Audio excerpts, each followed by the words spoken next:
اكيد في بنات كتير زيي ما فكروش ابدا ان هم يعملوا اللون ده خالص في شقتهم. يعني بيتهيألي اللون ده بعيد جدا عن تفكيري، وفي بنات كتير كده. بس انا لما شفته مع الجميلة دي انا حسيت براحة نفسية جامدة قوي. شقتها كلها بنفس اللون كده، البيبي بلو القمر ده. اللون ده رايق قوي قوي. معرفش، انا ما كنتش بحبه، يمكن عشان بيفكرني بالمستشفيات شوية او بيفكرني بمريالة المدرسة زمان. ما كنتش بحبه. بس لما شفته معاها بجد انا حاسه براحه نفسيه قوي قوي في الفيديو. جبت لكم بنوته تانية كده شبهها من يومين، عامله شقه كلها بالموف. للناس اللي بتحب اللون الموف روحوا شوفوا الفيديو، هتلاقوه موجود عندي على البيج. بصوا بقى جمال المشتريات بتاعتها. حاجتها كيوت جدا جدا، وكلها برضو بالبيبي بلو. حلوه قوي، او اللون اللبني.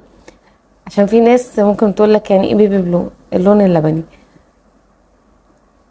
لا، الحاجه كلها بصراحه جميله. اللون بصراحة مريح للأعصاب. أنا ما تخيلتش على فكرة ممكن اللون ده يطلع حلو في حاجة.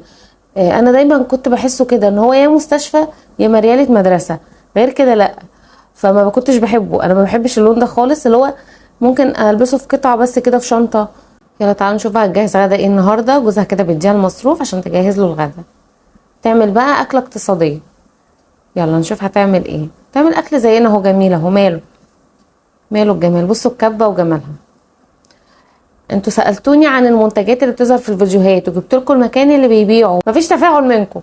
بصوا بتعمل شكشوكة. عارفين يعني ايه شكشوكة؟ يعني العيش. بس الشكشوكة دي مش الشكشوكة اللي الراجل كان عاملها في الفيديو اللي كنت برضو منزلها لكم. بتعمل ايه دي؟ شوربة خضار دي ولا ايه؟ بتسلق ايه؟ ايه اللي هي سلقته ده؟ بصوا عملت شكشوكة حلوة قوي قوي. وابتدي ايه طب اللي عملته؟ سلقت الخضار. هي دي كده مثلا وجبة عندهم؟ لا بصراحة فيديوهاتها جميلة وكلها طاقة ايجابية. قولوا لي بقى، حسيتوا زي كده ان اللون ده مريح للاعصاب ولا لا؟ قولوا لي ايه رايكم في اللون. بصراحه مريح للاعصاب. هل انتوا حبيتوه ولا لا؟ وممكن تعمليه في شقتك ولا لا يعني؟ ما تنسوش تكتبوا بتتابعوني منين. انا شيماء غريب. لو انت اول مره بتشوفيني ما تنسيش تحطي كومنت اللي زي العسل شبك ولايك عشان بيرفع معانا الفيديو. اشوفكم ان شاء الله في فيديوهات حلوه كتير تعجبكم. مع السلامه.